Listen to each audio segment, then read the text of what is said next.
Okay, this video is on testing your generator. Okay, hello everybody and thanks for tuning in.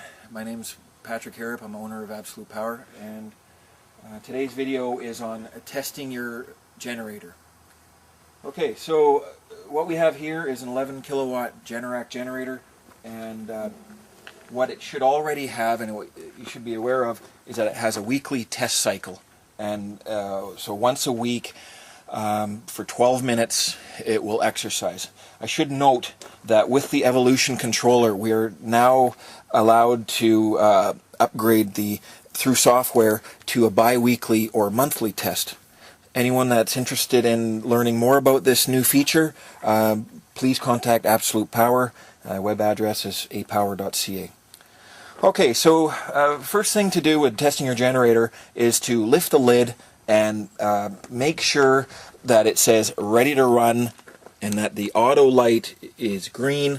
It can also be seen on the side of the generator, as you may know, shown by a green light.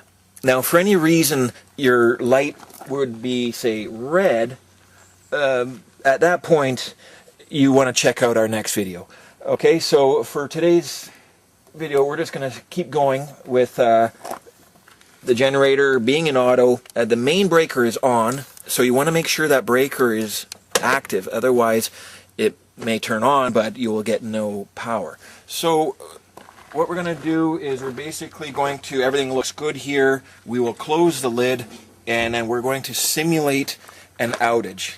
Okay, so now we're inside the home, and what we're going to do is turn off the breaker that serves the generator load panel. For some people, they might want to just turn off the main power just to make sure 100% they've got the right breaker. But in our case, the panel has been marked, and so we're going to turn that one off. And as you can see, the lights have gone off. And so what's going to happen now is the generator will sense an outage, it will start, it will get up to voltage and frequency. Once that's stable, it will then switch over to emergency power and you'll hear a click.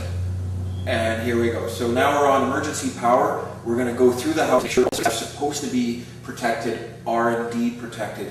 And most importantly, for those people with a sump pump, make sure it's operating.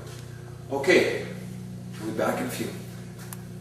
Okay, so everything looks good and we're ready to restore power. We've let the generator run under load for about 10 minutes and it's purring like a kitten and we're happy with it.